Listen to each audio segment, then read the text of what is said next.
If I've been known for anything in my career, it's buying, scaling, and selling businesses. So I'm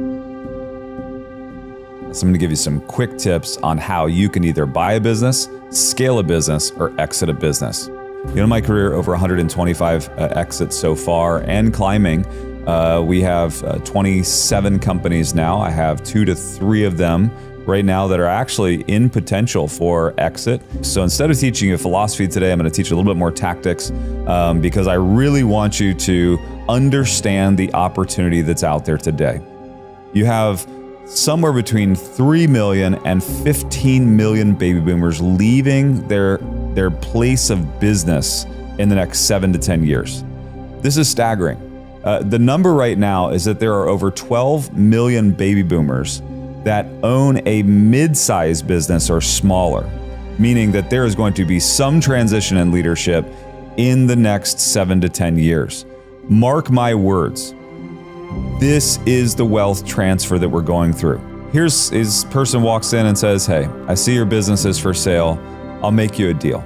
Instead of me putting a bunch of money down, I'm going to actually set aside some money to run the practice, run this office that you have, and I'll give you a residual income for years to come up until we pay you $1 million. The dentist thinks about it, realizes it's the best play for legacy. It's the best play to avoid a big tax event by selling this business for $1 million cash. And he decides this might be the easiest thing, and because of the zeal of this person that's in his business, I'm going to sell it. This is how businesses are sold today. So many of them are not being purchased by SBA loans or cash. They're being owner financed because less than 2% of businesses are actually selling. So if they've sat in the market for long enough, the business owner is just frustrated. They don't know what to do. And that's what's happening all across America. The massive wealth transfer that's going to happen is going to happen just like that. And it may be an SBA loan that buys it. It might be equipment financing that buys it. There's a lot of different ways to buy a business, but this is how businesses are being sold today. And you are missing out on the gold rush if you are not purchasing or looking at these businesses. So you've got this business now, and what do? There are 5 pillars to every single business. This is where you actually have to start. The 5 pillars are leadership. Where am I going? What's the purpose of this business? What's the end destination? Next, it's operations. How do we functionally operate, right? Like, do we have a system? Can we replicate that system? Are we cross-training our people? Next is personnel. You have to know the strength of your personnel. Are the people that you've acquired people worth keeping? Can you help them along the way? If you've got a 75-year-old dentist in the chair, do you also have, a 75-year-old receptionist that's not really interested in staying much longer, right? Like, you have to understand the personnel. You have to understand finance. That's number 4, right? Finance. That's fundamentally, like, do you actually know your numbers? And lastly, we group sales and marketing together. If you understand these 5 pillars of business, then you understand the gaps that are in these businesses. And in those 5 pillars, you will find gaps in every business, and that is where you focus. So what I do is I have what's called fractional people, fractional positions that are already trained and ready to go. Under the Empire, let's say, consulting brand, I have fractional COOs, we have access to fractional CFOs, chief financial officers, we have fractional, by the way, COOs, chief operating officer. We have fractional CIOs, chief information officers, right? We have fractional CROs, chief revenue officers. And so what I do is I look at this business and I say, fundamentally, these are the gaps that I have. The biggest issue with the business is that then you have to determine how much revenue can it generate, right? And can it cover its own? Well, the problem is that oftentimes in those 5 pillars, I see a deficiency. And usually the way to overcome that deficiency is to hire somebody to jump in there. Well, the problem is I want to hire a rock star. I want to hire somebody at the highest level. But I don't necessarily want to pay $250,000 a year for that person. So what I have is I have a bunch of fractionals, and I will tap the shoulder of a fractional and say, hey, I need you in this business for the next 3 to 6 months. I can now afford it like the lowest, it's almost the cheapest employee that I have in that business. But what they are there for is to increase my efficiency and ultimately productivity. Then once I actually have the foundation of operations, I want to pour gas on the fire, right? So then I have fractional CROs, chief revenue officers, that come in and help me determine where are the opportunities to grow revenue in this company, right?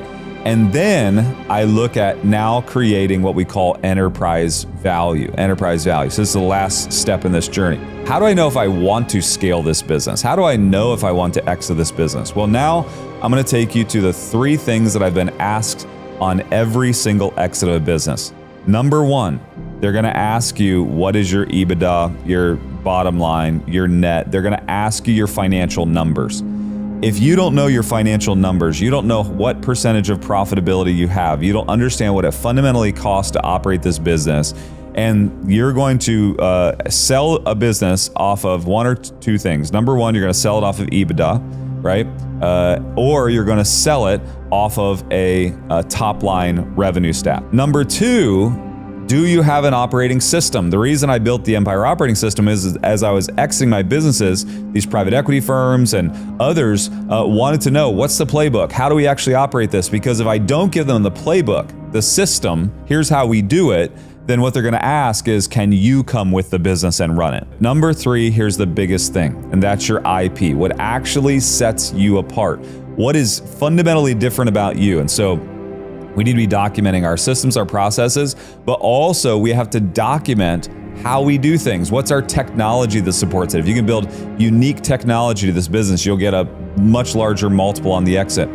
How do you curate your data? What are the things that set you apart from the competition? That's your IP, right? And so those 3 things get asked every single time I've exited a business. And if I check the box of every single one, my revenue's in order, right? I'm making money, I'm profitable. I'm profitable year over year, right? Number 2, I've got a system. Here's the manual essentially on how to run the business.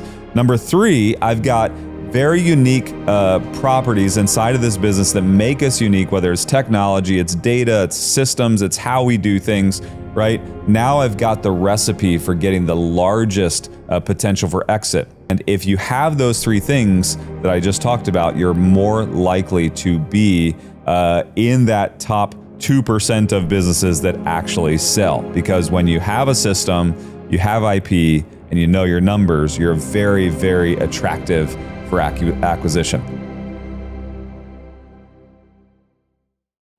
My very first exit was an unintentional exit. I was just trying to source capital, and some corporate giants came in, kind of behind the scenes, took advantage of me at a level that I didn't even know the game we were playing, you know. And at the last hour, it was like, hey, by the way, this is about what's going to happen to you. And it cost me, you know, like it probably cost me in the long run 20 to 30 million that I could have had personally. Like it was a big, big lesson. And they gave me 24 hours to make a decision. I was outclassed, I was outplayed. I had no idea. I really had no business playing the game that they were playing because I wasn't prepared. And so I'm driving back in the next day. I have to go in and sign some papers, mad and frustrated. And the words of my mother kind of like came back, like, in any low, if you can find gratitude in the moment, it becomes a catalyst for your greatest lessons in life. And I started thinking, and I was like, you know, this is interesting. I'm trying to get to a place of like positivity. Like, how do I actually see the benefit in what just happened to me? And it dawned on me, they were actually giving me what's in the business realm, you know, like in the exiting of companies, what was called 7 times multiple on my EBITDA, right? So like, if I were to work the same amount of hours for the next 7 years, doing the exact same thing, and I didn't see any increase or decrease, essentially what they're doing is giving me 7 years of my life back in this moment. Now, I might have wanted 10 or 20 years of my life back, but they're giving me 7. And I found this like moment of gratitude on the way back in after like one of the worst days in my business career. I thought, you know what? If I could live my life today as if I'd want to live it in 7 years with this revenue, what would my life look like? I started to like, who gets that blessing in life, right? Like, and then it became the catalyst or the mantra of how I do business. How do I shrink down my time so that instead of living, you know, trying to live 100 lifetimes, you know, and dying with this expectation of giving back later, what if I could actually live 100 lifetimes today in this process of shrinking down time by selling something at an exponential multiple without having to go through the process and then take that capital and go do something massive with it. Capitalism, in its right context, is very serving of the general population, because what it says is may the best service or product delivered in the right way win, right? With the right price. And that part of capitalism is amazing, right? Because at that point, it serves the consumer. My businesses exist to make money, but my businesses should also have an altruistic look at serving the customer and having a greater reach than just the business itself. And to me, that's where I think capitalism in its purest form does the greatest good. There are really 5 phases to business. There's what we call the startup phase. Then we move into perseverance. That's like pre-profit. It's when we're still wearing lots of hats and there's not enough people. We get into viability. That's phase 3. That's when we actually look at the business and it's ready for growth. Then scale, and then lastly, succession. I have a systematic way of pushing the businesses through every phase with complete intention. And that's the problem with most small business owners. Like, you got a guy that he's running a small tech company or a dry cleaner or whatever it is. They will get into what we call perseverance mode, where they're making a little bit of money. And perseverance is you might be profitable 1 month, you might not be profitable next month. You might be profitable for 6 months, and then you might not be, right? And you don't have the right people in the right seats. You don't have the right systems. There's no way to scale it. But what they do is they start taking all their revenue and they start putting it into areas that really shouldn't be invested in until they're truly viable. And they misstep because they don't know the sequencing. What I've realized is there's a sequencing to growing businesses. And it really doesn't matter what the business is. There's a sequencing to it. And if I can actually grow the business properly, hire the right people, create the right governance layers, understand the right KPIs, right, at the right time, then I can systematically get it through that process faster than just about anyone else. I've mastered that, and that's how we grow and run and scale and potentially exit all the businesses. Money, resources of any kind, money specifically, but really resources, really become the greatest revealer of actually what's inside. Most people, they get to speak from their audible voice. Some people get a megaphone and a microphone. And I feel like the money and resources we get it's an amplification system of who we really are. And I remember having a real deep thought when I was making my first good money, thinking, who do I want to be? Yes, I can live a good life. I can up my standard of living, but in the end, it's I want to make sure that this doesn't just serve me, And so I think that money is the ultimate revealer. And I think that as you see people, and they're obtaining this money with greed, you just find more greed. They take advantage of more people. For instance, it's you take somebody like Elon Musk. Elon's goals is he wants to change how we navigate not just our globe, but the entire planetary system. And the more money he makes, the more it reveals his real desire, which is to really change how we navigate everything, and it's from cars to rockets to trains and it's it really just kind of reveals who Elon was. Well, if Elon was sitting there broke, he might have all these dreams and aspirations, but Elon wealthy is showing that's really who he is. Life success, to go back just a step, I have amazing parents, and I was super fortunate to grow up in an environment where my father was an entrepreneur, but also my mother was an entrepreneur. Both of them started businesses. Both of them ran successful businesses. And I learned so much about just the life operating system through them that I was super fortunate. I feel like I had a jump start where a lot of people did not, and it wasn't really my college education or formal education anyway that led me to where I am. It was the life education, and really just some basic principles that were huge for me. Is I had a father who understood and had a great relationship with fear. He left his corporate job to try to pursue what was his dream. And I watched him do it. And sometimes he was successful. Sometimes we were extremely poor as a family, and sometimes we were wealthy. And I watched that. And he also was also present in my life. And so I saw this great dad who also had the ups and downs of the entrepreneurial journey. And so for me, while he probably looks back on those periods of time and says, and he probably says to himself, I never want to go back to those low moments. I look at those low moments and I think, what's the worst that can happen if I go all in?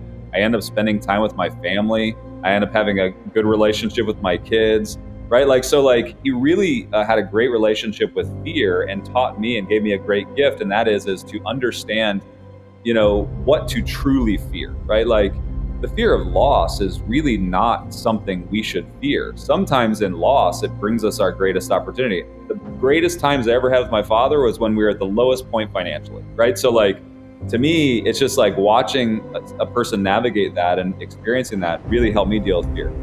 The second thing that he taught me is really ego is the enemy.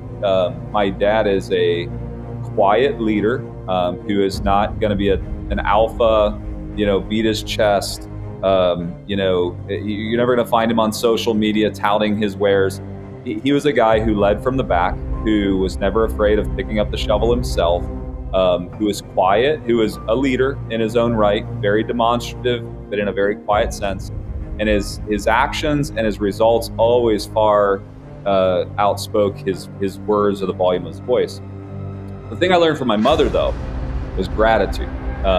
And that, I had suffered quite a bit of loss in my younger life. I lost a sister, then later lost a brother. And my mom, just a very strong, an emotionally aware person, constantly bring me back towards this point of gratitude. She would say, Eddie, tell me about, I would struggle with the loss of my sister. And she would say, Eddie, let's talk about your sister. Let's talk about your favorite day. Let's talk about the favorite toy she had. Let's talk about what was your favorite moment.